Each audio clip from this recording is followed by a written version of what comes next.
Hey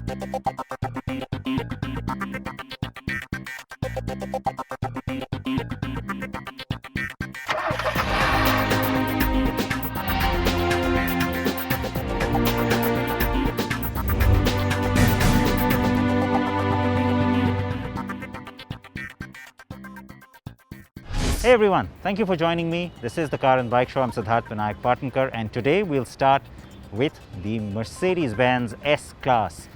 It's often referred to as the best car in the world, and from a brand that stands for the best or nothing, you can then imagine that as a flagship, this car has everything and more that it stands for.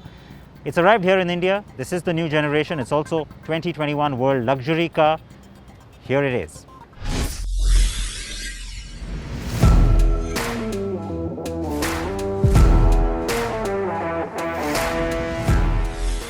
The Mercedes-Benz S Class. It is the preserve of the rich, famous and successful. And while I am neither, I still have an opportunity to spend time with this gorgeous car, which is perhaps the epitome of luxury on four wheels. Sharper, safer, stronger, more sophisticated and splendid. That is the new generation of the S Class. Now, it's a car that I think puts a lot of pressure on Mercedes-Benz because you know what? They themselves love to call it the best car in the world, and that would definitely mean that it simply has to stand up to that line, which is why every S Class that comes out always carries with it a lot of innovation, a lot that is new, and everything that's cutting edge in the Mercedes-Benz world. So right from the retracting door handles to very, very highly advanced lighting systems, yes, this car has it all, and let's not forget all the comfort and convenience and gadgetry that's on board. So here at Car and Bike, we're very happy to welcome the 2021 World Luxury Car to India, and our team is going to split up and take you through every aspect of it because guess what? There is a lot to tell you.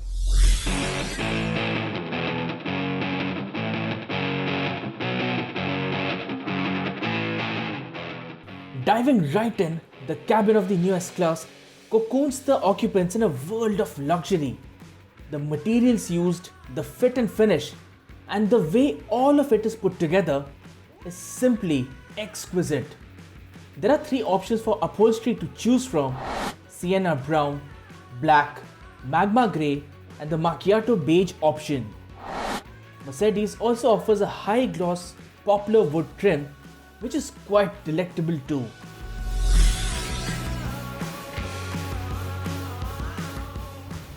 Be it the front seats or the rear, the cabin of the S Class is one of the finest things you'll ever experience. I mean, the seats themselves are warm, soft, inviting, and of course, very, very comfortable. They get a massage function too up front and here at the rear, with various massage options to choose from. Wow! Plus, the rear seat can recline by 43.5 degrees, and the leg rest that you see here, it can go up by up to 50 degrees. And if you want to take it all up a notch further, then you have this ambient lighting to set the mood right. There are 64 colors to choose from, monochrome and color combinations as well.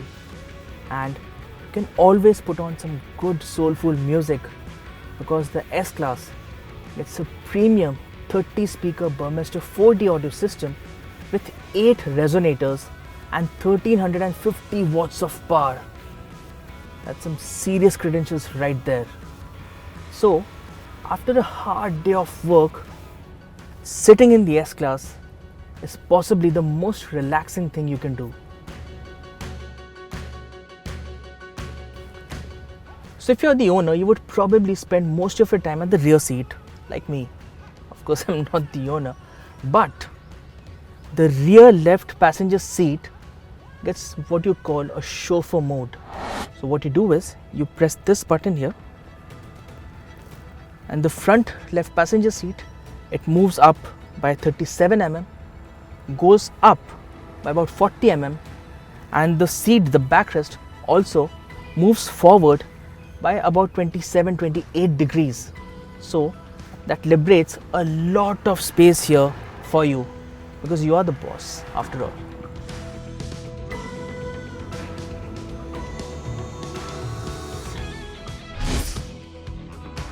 Talking about the front passenger compartment, the dashboard gets a 12.8-inch OLED touchscreen, which has a vertical orientation, unlike the horizontal touchscreen that the previous generation had. The new screen offers 64% larger area, which translates into a better, more interactive user experience.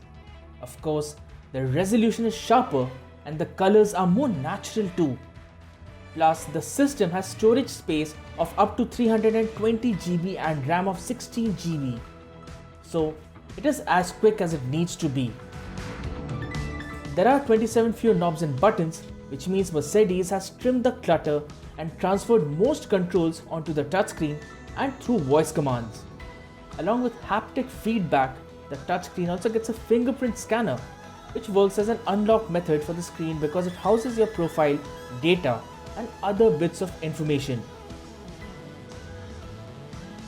The new S Class gets 5 screens in total, 3 touchscreens, a tablet, and a 12.3-inch instrument panel for the driver. The instrument console behind the steering wheel is new, redesigned 3D unit, which throws up a ton of information. You sit behind the steering wheel and you get this feeling of sitting in a billionaire's luxury yacht. And this is just the front section.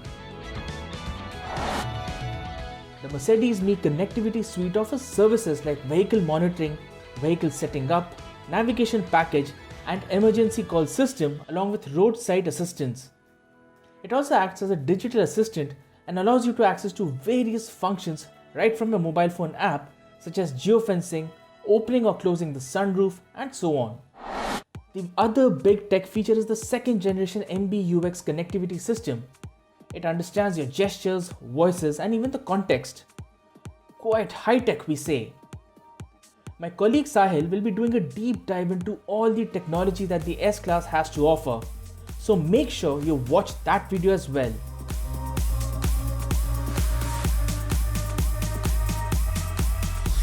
The 2021 S Class gets 2 engine options, a 3-litre petrol and a 3-litre diesel engine. Both models get a 9-speed automatic gearbox as standard.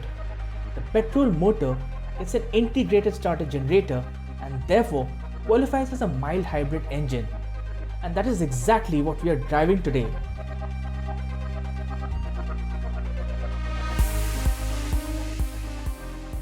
So, you are super duper rich and probably have a garage full of exotic cars.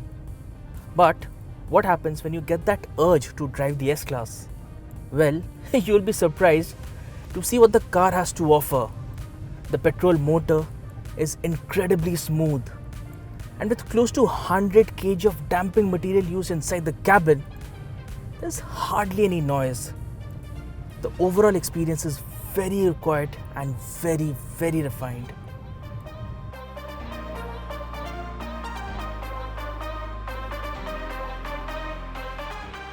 There's more than enough power on tap.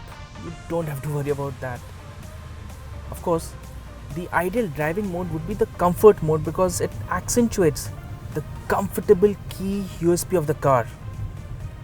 Although, if you do want to explore the limits of the car and opt for the sport mode, you'll be surprised by the grip and the handling the car has to offer. The S Class has always been a car with exceptional safety features, and the 2021 model is no different. It all begins with the world's first ever front airbags for the rear seat passengers. Yes, it comes as standard. Mounted on the front seats, the airbags for the rear occupants can be deployed in case of severe frontal collision. Plus, there are a total of 10 airbags on the S Class. Mercedes-Benz also offers a variety of driver assist systems such as lane keeping assist, active distance assist, active parking assist, 360-degree camera, pedestrian protection, and Mercedes' pre-safe package, which prepares the cabin for side-on collision and thereby reducing impact.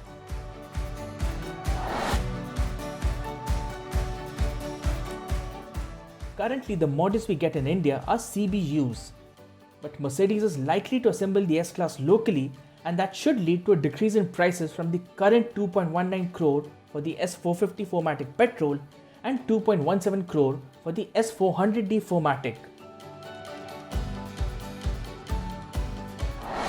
There's just one variant on sale of the new generation S Class, which is the launch edition.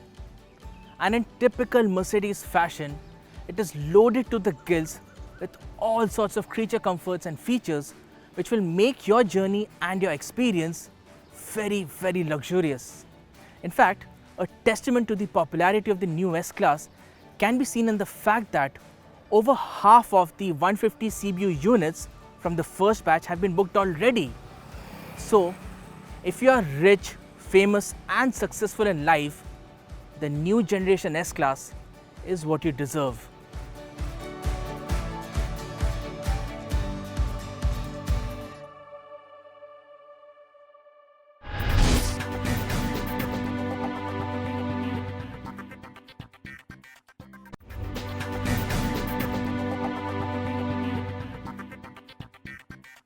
The Mini Cooper range has gone under the scalpel for a second time in this life cycle. There are some updates for 2021. I drove both the convertible and hatch. Here's the review.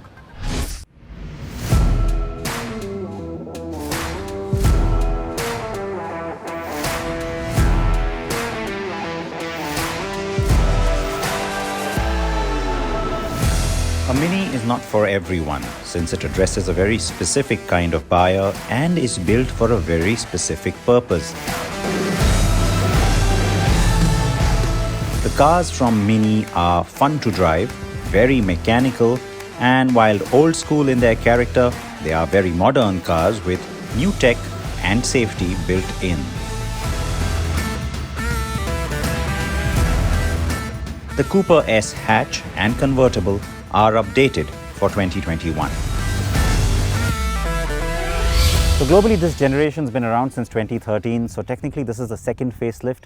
Now, for some people, you might think that the car has been delayed, the new generation that is, but not quite the case. There's a huge rethink happening at Mini. Should the new generation be all electric? Should it be part electric?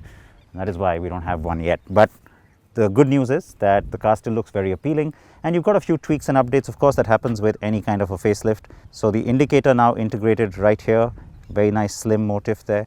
The headlamp cluster also slightly tweaked. You've got the fog light integrated into that as well. The hexagonal front grille is also slightly tweaked. So yes, it just has a slight change of shape.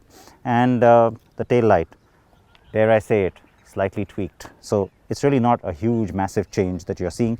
The bumper at the back also has a slight redesign. The Union Jack print on this canvas top looks really, really nice too. I like that. I've always liked having that sort of a very British emblem to the car because that's what it stands for. Two new colors, of course, Island Blue and Zesty Yellow. We have the Island Blue on the hard top with us too. And for what it's worth, there is also a new grey called Rooftop Grey. The yellow is only on the convertible, by the way. But on a Mini, it's always bright colors that look more welcoming. The bumper redesign also sees a fat body-colored horizontal strip running through it, unlike the all-black treatment earlier. And at the rear, the new diffuser does make the car look a bit more aggressive. So on the whole, nicely done changes, and I'm glad the round LED daytime running lights, or DRLs, have been retained as they give the car a distinct identity. And you gotta love the Union Jack design imprinted on the convertible's canvas rooftop. But yes, that's a 1 lakh rupee optional extra. You can get body colored or black or silver or white mirror caps at no extra cost though. The last facelift on the Mini Cooper happened in 2018, and at the time too, we thought the rounded looks of this generation got sharper. At that time, Mini also moved the Cooper S from its optional 6-speed torque converter to a 7-speed dual clutch box. The latter has been retained and the sport version is an optional extra.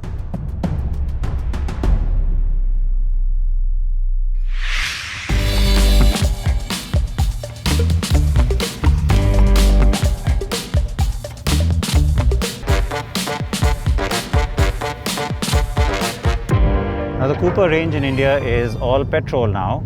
The engine has been slightly updated, but it's essentially the same engine. What's great about it is that it still sounds fantastic. It's still nice and peppy, and you will really enjoy driving this car because, well, that's the sort of character it's supposed to have. Outside of that, you might be wondering why I have the top down when it is so hot outside. Well, you know, I mean, it's a convertible, so you've just got to, you just kind of have to. At least for a while.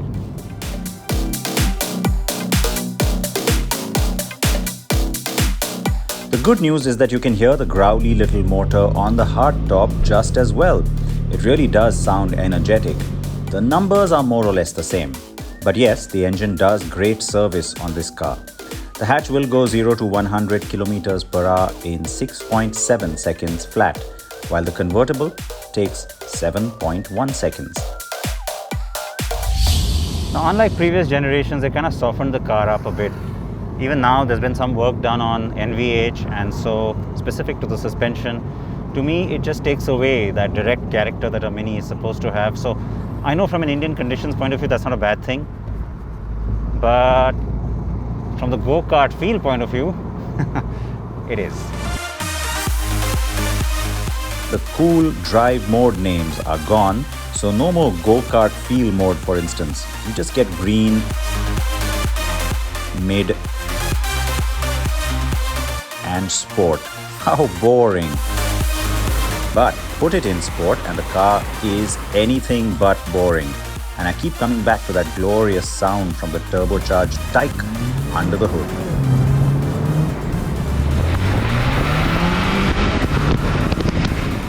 The handling remains taut, steering on point, and while a manual Mini was always more fun, we have no choice but to be happy with the automatic in India. That said, the dual clutch box is quick and plenty fun too, especially with the paddles in play.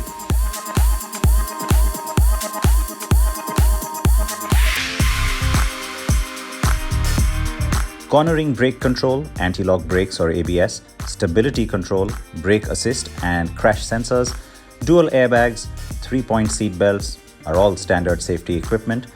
And yes, this is strictly a 4-seater, don't forget. Both cars get subtle changes on the inside too.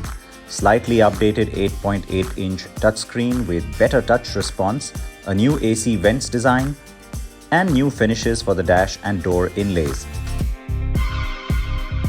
The digital screen on the instruments is optional, as is the head-up display unit.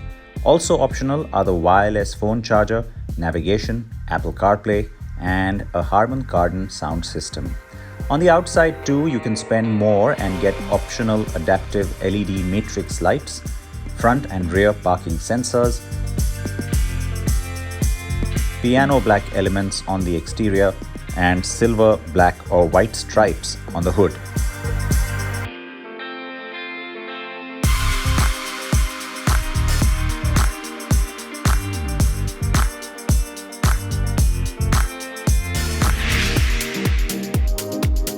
India does not get the 1.5-litre 3-cylinder engines on the Cooper, nor the 2 diesels that are still available in many other markets.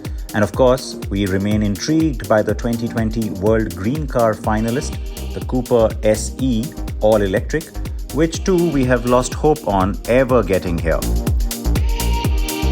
Mini does offer the JCW or John Cooper Works version though, and the Countryman of course. But overall, its range has dwindled as compared to a few years back. Prices start at 38 lakh rupees, but you'll always add some optional extras on a Mini. The Cooper S remains attractive, and yet its appeal will remain niche. That is essentially what a Mini is, and always has been since BMW rebooted the brand. But the hope I have is that the focus and relevance of Minis remains as it has, centered around fun driving first and foremost.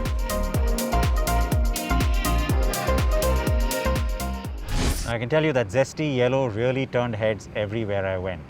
Time for me to say goodbye, but remember that the Skoda Kushaq, we showed it to you last week on the show. prices got announced this week. You can get those details on carandbike.com, and also my take on how Volkswagen should price the upcoming Taygun compact SUV. You can get that off my Twitter feed or, like I said, on carandbike.com. I'll see you next week. Please wear your seatbelts. Bye-bye.